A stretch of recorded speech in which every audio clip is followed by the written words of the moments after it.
নমস্কার, আপনারা দেখছেন সংকেত মিডিয়া, সোজা কথা সহজভাবে। পোলে থেকে শুরু করে আমি রত্না চ্যাটার্জি বেহালা পশ্চিম এবং শুভাশিস চক্রবর্তী বেহালা পূর্বে, তাদের হয়ে আপনাদের কাছে জোড়াফুল চিহ্নে ভোট দেওয়ার জন্য, তৃণমূলকে ভোট দেওয়ার জন্য আবেদন জানাতে এসেছি। আপনারা সবাই জানেন যে আমি যখনই কোনো বড় কাজে যাই, আমি বেহালার মাটি সব সময় ছুঁয়ে যাই, কারণ আপনারাই আমার জন্মভূমি, আমার কর্মভূমি, তৃণমূলের জন্মভূমি, মাতৃভূমি, পুণ্যভূমি, ধন্যভূমি। এই পবিত্র ভূমিতে আমার অনেক দিন কেটেছে লড়াইয়ে। ভেজাল তেলের কথা আপনাদের মনে আছে?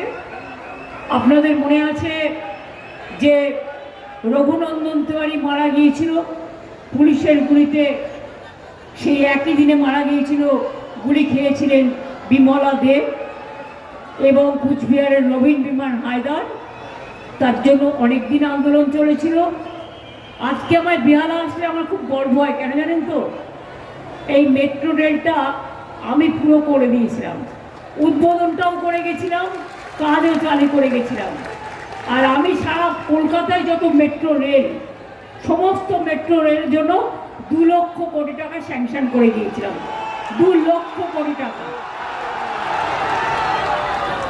স্টেশন করার জমি ছিল না,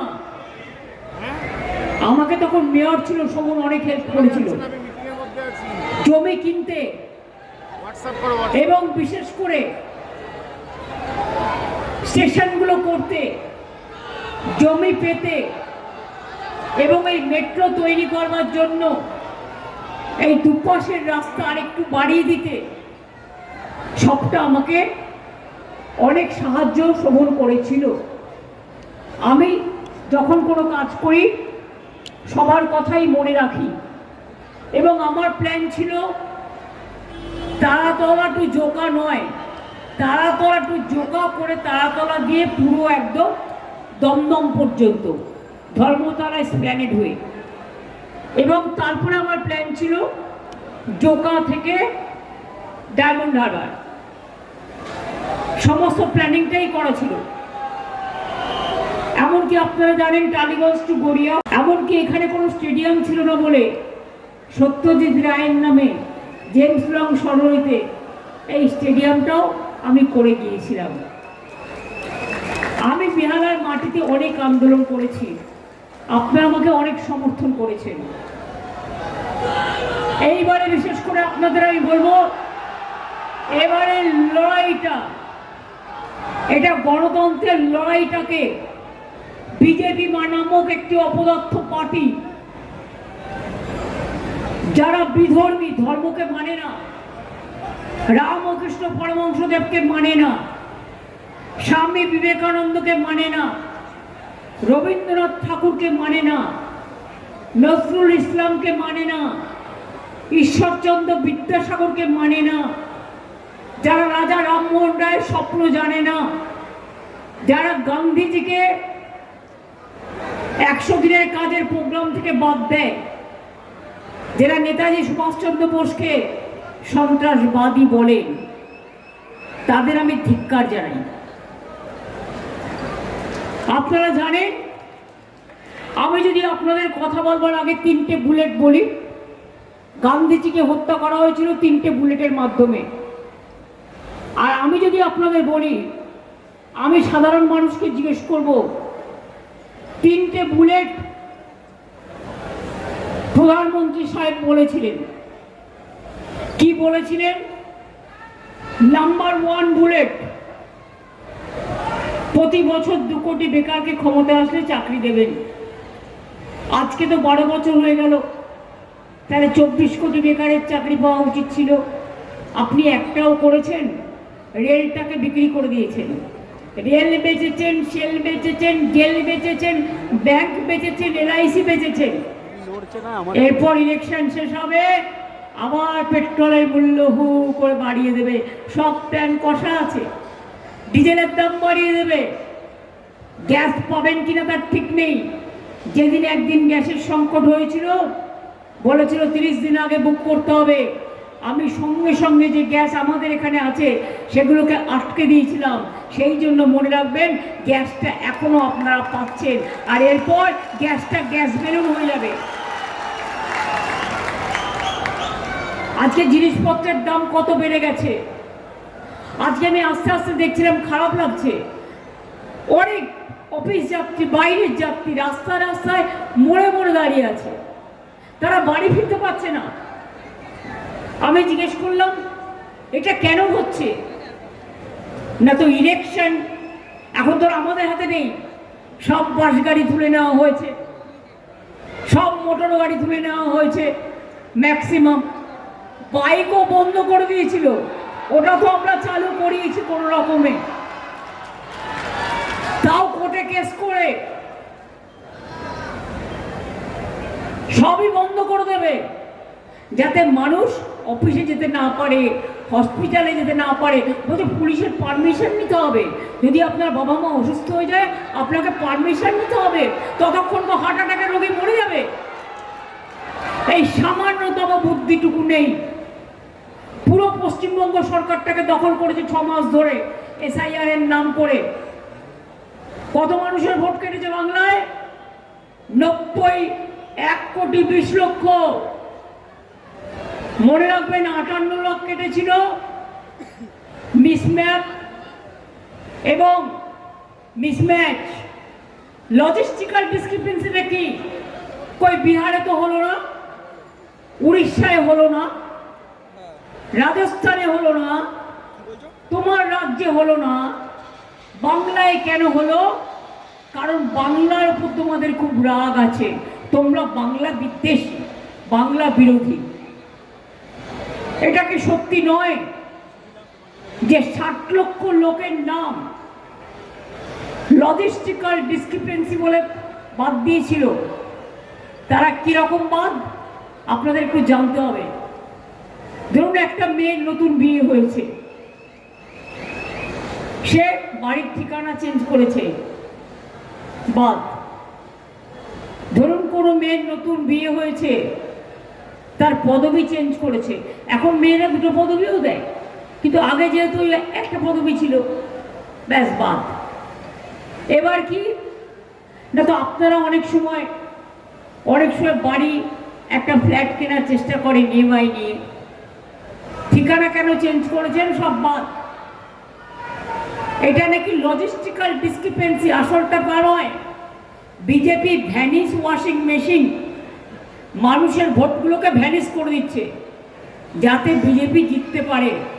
এত করেও বলছি, কত দুদিন আগে ইলেকশনে আমরা সেঞ্চুরি পার করেছি, আর নেক্সট ইলেকশনে আপনাদেরও সেঞ্চুরি পার করাতে হবে। নেক্সট দায়িত্বটা আপনাদের নিতে হবে। এদের প্ল্যান হচ্ছে SIR করে, তাও তো আমি সুপ্রিম কোর্ট পর্যন্ত গিয়ে লড়াই করে 32 লক্ষ লোকের নাম তুলেছি। 60 লক্ষ লজিস্টিক্যাল ডিসক্রিপেন্সির মধ্যে বাদ বাকিগুলো আগামীকাল উঠবে, মানে আগামী দিন, কিন্তু ভোটটা তো দিতে পারবে না। আর এর জন্য তো মারা গেল 300 জন মানুষ, তার জন্য কে দায়িত্ব নেবে? ইলেকশন মিটে গেলে এদের বিরুদ্ধে আমি কেসও করবো, যে দায়িত্ব তোমাদের নিতে হবে। মানুষের জীবন এত সস্তা নয় যে তুমি যেমন ইচ্ছে তাকে বেচবে আর যেমন ইচ্ছে তাকে মৃত্যুর দিকে ঠেলে দেবে। আপনারা জানেন আমি বেহালার মিটিংটা লাস্ট দিন করি, কিন্তু আমার কাছে কিছু ইনফরমেশন আছে, সেজন্য আমি একটু আগে করে নিলাম। সেটা আমি আর এখন বলছি না। এরা কি করে, প্রধানমন্ত্রীর সভা যেই শেষ হয়ে যায় সেই সব শেষ করে দেয়। কিন্তু আমি শুনলাম ওনার নাকি 27 তারিখে মিটিং আছে এখন, কারণ ওনারা ডেট ঠিক করে দেয়, ওনারা মেনু ঠিক করে দেয়, ওনারা খানা ঠিক করে দেয়, ওনারা রিগিং ঠিক করে দেয়, ওনারা 2 লক্ষ ফোর্স পাঠিয়ে দেয়। কি নামায় নিয়ে এবারে? BSF অনুপ্রবেশকারী আটকানোর দায়িত্ব কার? সেন্ট্রাল গভর্নমেন্টের। তুমি ফেল করেছো। যাদের বলছো বাংলায় কথা বললেই অনুপ্রবেশের কারখানা, এটা তোমার দায়িত্ব যদি তাই হয়ে থাকে। 2024-এর লিস্টে, এদের লিস্টে তুমি জিতেছিলে। 2024-এ ভোটার লিস্টে ভোট করে তুমি যদি প্রধানমন্ত্রী হও, তা আজকে লিস্ট অনুপ্রবেশের কারখানা হলো থেকে তুমি পদত্যাগ করো। মানুষকে লাইনে দাঁড় করবার আগে, মৃত্যুর দিকে ঠেলে দেওয়ার আগে, you must resign first. Charity begins at home. Home minister গোদা গোদা চেয়ারা নিয়ে গোদা গোদা মিটিং করে বেড়াচ্ছে। দিল্লি থেকে এলো গাই, সাথে এলো ইডি সিবিআই, সাথে আবার income tax, NIA, BSF, CRPF, CISF, ITBP. ও বাবা, এবার নাকি যুদ্ধ জাহাজ এসছে, শুনেছেন কখনো? সাজোয়া গাড়ি, যেগুলো যুদ্ধে কাজে লাগে নিয়ে এসছে।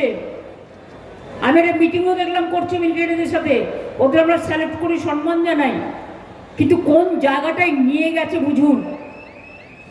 মিডিয়াকে মিডিয়ার মতো বলতে দেয় না, জেনে রাখুন। আমি মিডিয়াকে দোষ দিই না, সাংবাদিকদের। ওদের মালিকরা ইনকাম ট্যাক্সের ভয়ে, ইডির ভয়ে আর সিবিআইয়ের ভয়ে মাথা নত করে দেয়।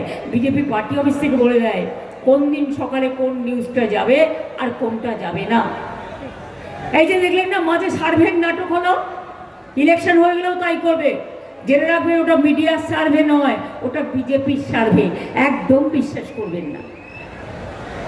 সেই জন্য নামই হয়ে গেছে এখন গদি মিডিয়া।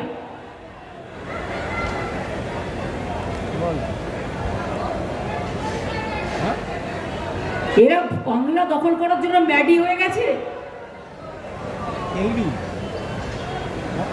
প্যাডির বদলে ম্যাডি। বাংলা দখল করার জন্য হয়ে গেছে হ্যাংলা।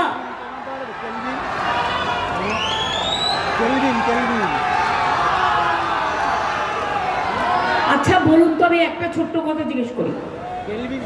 এই যে আপনাদের বিহালারও পড়ে জানে, তার বাবা মার সাথে আমরা তাদের 10,000 টাকা পেনশনও করে দিয়েছি মাসে। মারা গিয়েছিল পয়েলগাঁওতে একজন, তার বাবা মাকে পুজোতেও আমার সাথে দেখা হয়েছিল, আমি কাপড় জামাও পাঠিয়েছিলাম, আমি এগুলো রাখি সম্পর্ক। তো পয়েলগাঁওতে যখন 26 জন মারা গেল, তখন আপনার সাজোয়া গাড়ি কোথায় ছিল? তখন আপনার এই ফোর্স কোথায় ছিল? আজকে বাংলায় নির্বাচনটা হচ্ছে ফেস্টিভ্যাল অফ ডেমোক্রেসি, আর আপনারা 2 লক্ষ পুলিশ পাঠিয়েছেন, আর এখানকার যেগুলো আছে সব পরিবর্তন করে দিয়েছেন, দিয়ে উকুন বাছার মতো বিজেপির পরিবারের লোকেদের নিয়ে এসে সব জায়গায় বসিয়েছেন। আমি সেদিন একটা ঘটনা শুনলাম। সব বিএলও খারাপ আমি বলবো না, অনেক বিএলও অনেক কাজ করেছে, মারাও গেছে। একটা বিএলও গেছে একজন বয়স্ক ভদ্রমহিলার পোস্টাল ব্যালট নিতে। এবার পোস্টাল ব্যালটটা নিয়ে নিজের ব্যাগে ঢুকিয়েছে। ওরা তো জানে না গ্রামের লোকেরা খুব চালু হয়, তারা ইলেকশনটা করছে। তখন জিজ্ঞেস করছে আপনি ব্যাগে কেন ঢোকালেন? বলে ইনস্ট্রাকশন আছে। বলে আপনি তো একটা ব্যালট বক্সে ঢোকাবেন। সঙ্গে সঙ্গে সব ঘেরাও করেছে, ভিডিওকে ফোন করেছে, তারপরে জানতে পেরেছে যে এরকম কোনো ইনস্ট্রাকশন নেই, এগুলো বিজেপির ইনস্ট্রাকশন। কল্পনা করতে পারেন কি চলছে? এত লোকের নাম কেটেও লজ্জা নেই, এত লোকের নাম কেটেও লজ্জা নেই।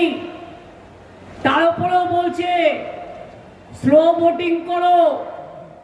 2000 ভোট দেওয়ার পরে ইভিএম মেশিন খারাপ করে দিচ্ছে, আর যদি আপনি এটাকে চালু করে রাখেন সেখানে বিজেপির চিপ ঢুকিয়ে দিচ্ছে। সেই জন্য কি করতে হবে? মেশিন খারাপ হলে সে মেশিনে ভোট হবে না, মানুষকে কষ্ট করে একবার আসতে হবে। কারণ আপনাদের এই ভোটটা হচ্ছে অধিকার রক্ষার লড়াই, সম্পত্তি রক্ষার লড়াই, পরিবার বাঁচানোর লড়াই, গণতন্ত্রের লড়াই, সাংবিধানিক অধিকার রক্ষার লড়াই। এরা স্বাধীনতা আন্দোলনের সময় ব্রিটিশদের পায়ে পড়েছিল, আর আজ পয়েলগাঁওতে সৈন্য নেই, একটাও নেই। পুলওয়ামা হয়ে গেল, কই পাকিস্তানকে তো আক্রমণ করলেন না। পয়েলগাঁও হয়ে গেল, চুপচাপ ম্যাডিরা বসেছিল। এবার জিজ্ঞেস করুন, তাহলে দিল্লিতে অ্যাটাক হয়ে গেল, কই আপনি পাকিস্তানকে অ্যাটাক করেছেন? করেননি তো। তাহলে বাংলায় সবাই অনুপ্রবেশকারী। আর কারখানা পয়েলগাঁও আটকাতে পারেন না নিজেদের আন্ডারে, দিল্লি আটকাতে পারেন না, পুলওয়ামা আটকাতে পারেন না। আর তারক সিং তো তারক সিং এর মতো বলছিল। এবার আমি আমার মতো করে বলি, তারক সিং একটা কথা উল্লেখ করছিল, আগে 3টে বুলেট বলেনি, একটা 2 কোটি লোককে চাকরি দেবে, 24 কোটি একটাকেও দিতে পারেনি, বরঞ্চ চাকরি খেয়েছে। সারা দেশে 40% বেকারি বেড়েছে, বাংলায় 40% বেকারি কমেছে, এটা অফিসিয়ালি রেকর্ড। 2 নম্বর বলেছিল 15 লক্ষ টাকা করে সবার অ্যাকাউন্টে দিয়ে দেবে। পেয়েছেন কেউ? যদি পেয়ে থাকেন তাহলে বলুন, আমার কোনো আপত্তি নেই। কেউ পেয়েছেন? নোটবন্দি করেছিল, আপনাদের সব টাকা কেড়ে নিয়েছিল, বিজনেস প্রায় বন্ধ হয়ে গেছিল, কারো হাতে ক্যাশ মানি ছিল না, বলেছিল সব ব্ল্যাক মানি ফিরিয়ে নিয়ে আসবো। নিজেদের ব্ল্যাক মানিগুলোকে হোয়াইট করে নিয়েছে আপনাদের ঘাড়ের ওপর বন্দুক রেখে। সেই দিনই আমি ভেবেছিলাম, অভিষেকের মা আমার সাথে থাকে, আমি একা থাকি বলে। হঠাৎ দেখলাম মেয়েরা যখন কিছু বলে না, আর বাচ্চারা যখন কিছু বলে, আমি সঙ্গে সঙ্গে ভাবি ডেফিনেটলি কিছু একটা ইনটিউশন আমার কথা বলছে। আমার ঘরে 1 মিনিটের মধ্যে নিউজ টিভি পেয়ে ছুটে এলো, এসে বলল, দিদি কাল থেকে বাজার করবো কি করে? এরা তো বলছে এই টাকাগুলো সব জমা দিয়ে দিতে হবে, নাহলে অ্যারেস্ট করবে। আমি সঙ্গে সঙ্গে 15 মিনিটের মধ্যে এটাকে ধিক্কার জানিয়ে একটা টুইট করেছিলাম। তারপরে আরেকটি মেয়ে যে আমাদের সাথে থাকে, ব্যাঙ্গালোরে বাড়ি, আমাকে এসে বলল, দিদি मेरे को 200 रुपया दीजिए ना। আমি বললাম क्यों, क्या हुआ? বলে কাল সে हम कैसे বাস ভাড়া দেगा। কি করেছিল আপনাদের ভুলে গেছেন?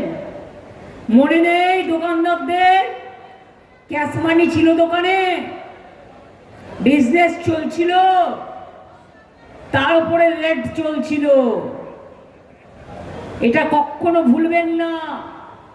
কখনো এসআইআর এর নামে ভোটবন্দি, কখনো নোটবন্দি, আর কখনো অনুপ্রবেশকারীদের কারখানা। এটা তোমরা নিজেরা বহিরাগত, সারা দিল্লিটাকে দখল করে সংবাদ মাধ্যম থেকে শুরু করে, বাবা সাহেব আম্বেদকর থেকে শুরু করে, গান্ধীজি থেকে শুরু করে, নেতাজি থেকে শুরু করে সবার নাম উঠিয়ে দিয়ে নিজের নাম চলছে। বাহ!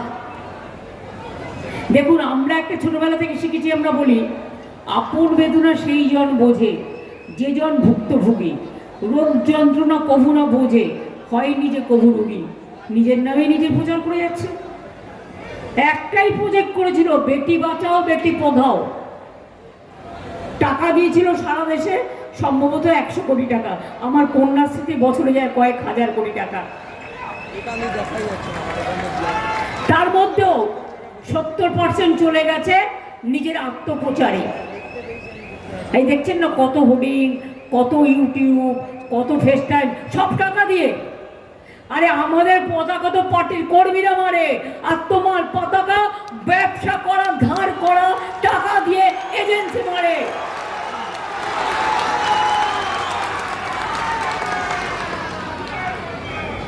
হোর্ডিং লাগাচ্ছে, কলকাতাকে হেরিটেজ টাউন করে দেবো, ওরে ওটা আমরা করে দিয়েছি। জানেই না, অর্ধ শিক্ষিত, গর্দমুখ্য। এই সর্বমঙ্গলের কাগজটা দাও। আমাদের সাথে কবে থেকে আলোচনা হচ্ছে? 2025 সাল থেকে কলকাতাকে হেরিটেজ টাউন করার জন্য, ইউনেস্কো হেরিটেজ। দুর্গাপুজো আগে করে দিয়েছি, কন্যাশ্রী 1 নম্বরে ছিল। আর এই দেখুন তার ডকুমেন্ট, 8 পেজের ডকুমেন্ট। 2025-এ, এটা 2025 থেকে আলোচনা চলছে। আর গর্ধবের দল, অর্ধশক্তির দল, গর্ধশক্তির দল শুধু মিথ্যে কথা বলে।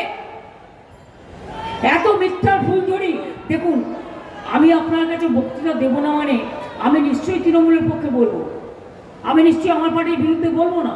কিন্তু আমার পার্টি অন্যায় করলে আমি বলি, কিন্তু বলুন ইলেকশনের সময় পার্টির পক্ষে বলবো। কিন্তু তাই বলে আপনি যা শিখিয়ে দেবে না ক্রস চেক করে বলে দেবেন? আমি একটা টুইট করলেও আগে দেখে নিয়ে এটা ফেক কি না। আমি ফেক নিউজের ওপরে করছি না তো। এআই থেকে আজকাল অনেকে ফেক নিউজ করে সোশ্যাল নেটে। ভালো দিকও যেমন আছে, খারাপ দিকও আছে। এই তো আজকে একটা দেখছিলাম, আমাকে যে একজন পাঠিয়েছে, আমাদের একজন এমএলএ ক্যান্ডিডেট নাকি বলছে আমি তো জিতবো না। কেউ বলতে পারে নিচে দাঁড়িয়ে আমি তো জিতবো না? টোটাল আর্টিফিশিয়াল এজেন্সিকে দিয়ে ফেক করে, একটা ফেক পার্টি ফেক করে। এছাড়া আর কি আছে? বিহারেও বলেছিল অনুপ্রবেশকারী। আর পার্লামেন্টে যখন কোয়েশ্চেন করেছিল আমাদের এমপিরা 2025 সালের নভেম্বর ডিসেম্বর মাসে, কত অনুপ্রবেশকারী সারা ভারতবর্ষে আছে রোহিঙ্গা বাংলাদেশি সহ, উত্তর ছিল 2000 কত সামথিং। সংখ্যাটা বুঝতে পারছেন? প্রথমে বললো রোহিঙ্গা, একটাও রোহিঙ্গা এখানে আসেনি।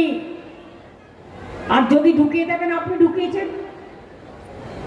আর বাংলাদেশের যারা এখানে আছেন তারা নাগরিক হিসেবে আছেন, কারণ 1971 সালে আপনাদের মনে আছে ইন্দিরা গান্ধী মুজিবুর রহমানের চুক্তির পর 71 সালের মার্চ মাস পর্যন্ত যারা মুক্তিযুদ্ধের পরে এসেছিল এদেশে তারা নাগরিকত্ব পেয়েছে, তারা এদেশের নাগরিক। ভাষার টান মানুষ জন্ম থেকে যেটা শেখে সেটাই থাকে। আমি বীরভূমে জন্মেছি, কলকাতায় ছোট্ট থেকে একদিনের পরেই আমি কলকাতায় চলে এসেছি। আমার জন্ম কর্ম ধর্ম সবই এখানে, কিন্তু যারা সেই জন্য আমি কলকাতার ভাষায় কথা বলি। কিন্তু আমি যখন দেশে যাই, প্রত্যেকের একটা গ্রাম আছে বা একটা জেলা আছে, আমি যখন দেশে যাই তখন আমাকে শুনতে হয়, আমি দেশে গিয়ে বলে কি বলছি বটে, মানে এই ধরনের কথা বলে। ধরুন মুর্শিদাবাদ, বীরভূম, বাঁকুড়া, বর্ধমানে কোথায় গিয়েছিলি, মানে কোথায় গেছিলি।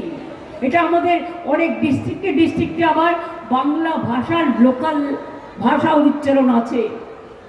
যেমন বাংলাদেশি ভাষার মধ্যে আসামে আপনি যান, শিলচরের ভাষাটা আমরা বুঝতেই পারি না। বীরভূমে এটা চল আছে, কোথায় গেছিলি,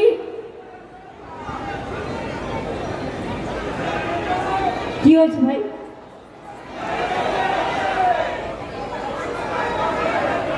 আমি কাউকে বলবো দেখে নিতে, কি হয়েছে ভাই? জল খাবে? আচ্ছা, ওনাকে একটা কাজ করো, 1 সেকেন্ড আমার গাড়িতে দিচ্ছি, আমার গাড়িতে করে হসপিটালে নিয়ে যান। যদি কেউ, আমি অপেক্ষা করছি, আমি যতক্ষণ ওনাকে না বের করতে পারবো আপনারা একটু রাস্তা দিয়ে দেবেন গাড়িতে চলে যাওয়ার জন্য। দিয়ে দাও, আমাদের একটা গাড়ি দিয়ে দাও, আর বলে দাও আমি পাঠিয়েছি। হয়তো গরমে হয়ে গেছে বা অ্যাসিডিটিতেও হতে পারে, কিন্তু হার্ট অ্যাটাকও হতে পারে। সুতরাং দেখে নাও, এসএসকেএম এর মনিকে বলে দাও আমি পাঠিয়েছি। অ্যাম্বুলেন্স আমাদের এখানে আছে একটা, ঢোকাও, এক্ষুনি নিয়ে চলো, নিয়ে নাও আপনারা। হ্যাঁ নিয়ে আসুন, এমনি সেটেলড আছে।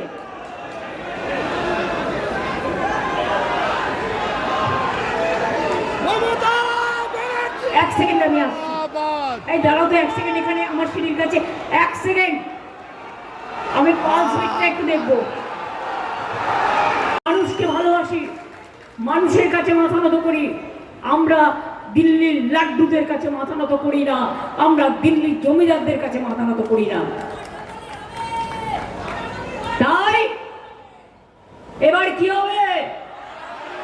ভোট দিয়ে স্লিপটা নিজের কাছে কিন্তু রেখে দেবেন বা জেরক্স করে রাখবেন। শুনুন, একটা বিল আনছিল আপনাদের, এটা বলে যায় না তো বুঝবেন না। ওই যে সামনে বলছে একদিন ভাষণ দিয়ে এমন ভাবে মুখে ছামা ঘষে দেওয়া হয়েছে না, পরের দিন ভাষণ দিয়ে বলছে हमारा महिला बिल पास करने नहीं दिया। इतना झूठा बोला आपने। महिला बिल तो पास हो गया 2025 साल में, 2025 साल में 23 सितंबर में हम लोगों ने भी वोट किया। তাহলে 3 বছর কেন করলেন না? 23 সালে হয়েছিল 25 সেপ্টেম্বর, তাহলে 3 বছর হলো, এখনো নোটিফিকেশন করলেন না কেন? আসলে ওটা ছিল প্ল্যান এ, আর প্ল্যান বি হচ্ছে ডিলিমিটেশন। ওইটাই অরিজিনাল, মানে এটা হচ্ছে বাংলা ভাগ করে দাও। কেন্দ্র ভাগ করে দাও, দিল্লি ভাগ করে দাও। আপনাদের মনে আছে নতুন পার্লামেন্ট বিল্ডিং করলো হেরিটেজ ভেঙে দিয়ে? এখন 543 উনি জিতবেন না, উনি জানেন, জেনে গেছেন। লোকসভাতে ঝামা ঘষে দিয়েছে মুখে এমপিরা, হেরে গেছেন, পরাস্ত হয়েছেন। মাইনরিটি গভর্নমেন্ট বেশি দিন চলবেও না, তাই জেনে রাখুন ওরা চাইছে 830টা সিট বাড়াতে। তাই এটা ডিলিমিটেশন, ফার্স্ট প্রক্রিয়া, সেকেন্ড প্রক্রিয়া হচ্ছে এনআরসি। আপনারা চান এটা হোক? চান কি? যদি না চান তাহলে কিন্তু শপথ নিয়ে বিজেপিকে এবার হারাতে হবে। আমি তো অলওয়েজ আসি, আমার এসে বলছে 294 में हमको ভোট দিজিয়ে, মানে ওনাকে, উনি কি বাংলার ভোটার? জিজ্ঞেস করুন আপনি কি বাংলার ভোটার? তো আপনি কি করে বলছেন? আপনি প্রাইম মিনিস্টারের চেয়ারটা ছাড়ুন আগে, পদত্যাগ করুন, অনেক কলঙ্ক করেছেন, তারপরে বলবেন আমি তো বলতে পারি আমি বাংলার ভোটার, আমি তো 200 অ্যাসেম্বলিটা কনস্টিটিউশনে লড়াই করছি, সিম্বলটা তো আমার তৈরি করা, জন্মভূমি তো মা আপনারা, আপনারা তো জন্ম দিয়েছেন। তৃণমূল কংগ্রেসকে ভোট দেওয়া মানে আমাকে ভোটটা দেওয়া, তার কারণ সরকারটা যদি তৈরি করি আমি, তাহলে আমার নেতৃত্বেই হবে, সেই জন্য অন্য কেউ আসবে না, এটা দলের সিদ্ধান্ত। সেই জন্যই বলছি সরকার এমন সরকার হোক পাকাপোক্ত, যাতে বিজেপি মহারাষ্ট্রের মতো ভাঙতে না পারে। ওদের এখন খেলা হচ্ছে যেমন তেমন করে তৃণমূলের আসনটা কমিয়ে দাও, তাহলে টাকা দিয়ে কিনবো, আর তা নাহলে ভাঙবো। আমি বলি কোনোটাও হবে না, আমরা ভাঙবো তবু আমরা মচকাবো না, এটা মাথায় রেখে দিও। সেই জন্যই নেক্সট টার্গেট ইলেকশনে খুব সতর্ক থাকবেন। আর ইভিএম মেশিন, ভিভিপ্যাট ছাড়া একটিও গুনতে দেবেন না, খারাপ হয়ে গেলে সঙ্গে সঙ্গে অ্যাকশন নেবেন। আর প্রত্যেকটা পায়েতে টিপে দেখবেন সব জায়গায় ভোট যাচ্ছে কিনা। আর কাউন্টিংয়েও ভালো করে ট্রেনিং দিতে হবে, ওদের প্ল্যান শুনে রাখুন। আমাদেরও তো কিছু জানাশোনা লোক আছে না, বলছে ধরুন আমরা কি করি, কাউন্টিংয়ে যাই, কাউন্টিং করি, করে এবার আমরা যখন রেজাল্টটা মাইকে অ্যানাউন্স করে দিলে চলে আসি। এবার আপনি জিতছেন একটা ওয়ার্ডে 4000 ভোটে, ও করবে কি, ওটাকে কম্পিউটারে আপলোড করবে বিজেপি জিতছে 4000 ভোটে। যতক্ষণ কম্পিউটারে আপলোডেড না হচ্ছে কেউ বেরোবে না। মানুষের ভোট রক্ষা করো, এটা আমাদের সংকল্প। এবং তাই বলি যতই করো হামলা, যতই করো হামলা, অত্যাচারী, স্বৈরাচারী, দুরাচারী, ব্যভিচারী, ভোট কাটারি না ভালো করে। অনেক সময় আমরা শরীরের চেক আপটা ভালো করে করি না, সেই জন্য এবার আমরা সিদ্ধান্ত নিয়েছি ব্লকে ব্লকে, টাউনে টাউনে দুয়ারে স্বাস্থ্য করব, যেখানে আপনারা সকলে নিজেদের রোগটা ধরতে পারবেন। আমি 226টি অ্যাম্বুলেন্স আমাদের এমপিদের টাকা দিয়ে রাজ্যসভা থেকে করে দিয়েছি, সেগুলো সব রেডি আছে। আমরা প্ল্যান করে করব, যাতে যদি কারো এ ধরনের অসুখ থাকে তার টেস্ট হবে, এবং তাকে সমস্ত টেস্ট করে সেরকম দেখলে ডাক্তাররা আগে বলে দেবেন। এগুলো প্রিভেন্টিভ মেজার নিলে, prevention is always better than cure, ভালো হয়ে যায় অনেক সময়। যাই হোক, আমি যে কথা আপনাদের বলছিলাম, নোটবন্দি। আচ্ছা বলুন তো, রোজ যদি বিজনেসম্যানদের কাছে, ট্রেডার্সদের কাছে ইনকাম ট্যাক্স যায়, নকল দানা বিক্রি করলেও তাকে জিএসটি ট্যাক্স দিতে হবে। আমরা তো এই জন্য করিনি, আমরা ভেবেছিলাম লোকের সুবিধা হবে একটা ট্যাক্স থাকলে, কিন্তু এরা কি করলো, আজকে নকল দানাতেও ট্যাক্স দিতে হয়, জিরেতেও ট্যাক্স দিতে হয়, কিন্তু জানেন কি হিরেতে ট্যাক্স দিতে হয় না। মনে রাখবেন।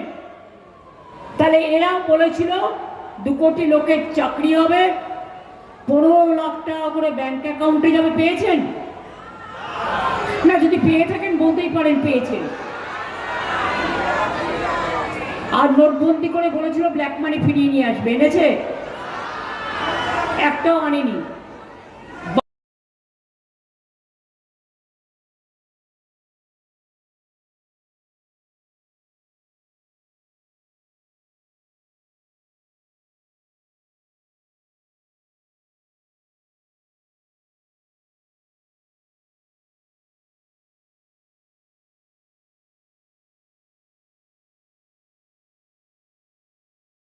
Subscribe our channel.